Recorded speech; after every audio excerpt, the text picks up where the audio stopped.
মধ্যপ্রাচ্যের চরম উত্তেজনাপূর্ণ পরিস্থিতির কারণে হরমুজ প্রণালীতে আটকে থাকা বাংলাদেশের 6টি বাণিজ্যিক জাহাজকে অবশেষে চলাচলের অনুমতি দিয়েছে ইরান। বুধবার 1 এপ্রিল রাজধানী ঢাকায় নিযুক্ত ইরানের রাষ্ট্রদূত জলিল রহিমি জাহানাবাদী এক সংবাদ সম্মেলনে এই গুরুত্বপূর্ণ ঘোষণা দেন।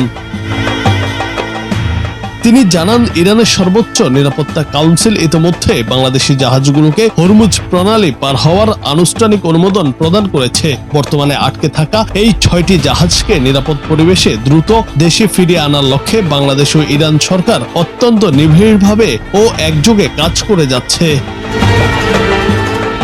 জাহাজে অবস্থানরত বাংলাদেশি নাবিক ও ক্রুদের নিরাপদে ফিরিয়ে আনার প্রক্রিয়ায় সহযোগিতা করার জন্য ইরানের পররাষ্ট্রমন্ত্রীকে বিশেষ ধন্যবাদ জানিয়ে একটি চিঠি পাঠিয়েছেন বাংলাদেশের পররাষ্ট্রমন্ত্রী। রাষ্ট্রদূত জাহানাবাদী এই সৌজন্যমূলক পদক্ষেপের কথা উল্লেখ করার পাশাপাশি দ্বিপাক্ষিক সহযোগিতার গুরুত্ব তুলে ধরেন।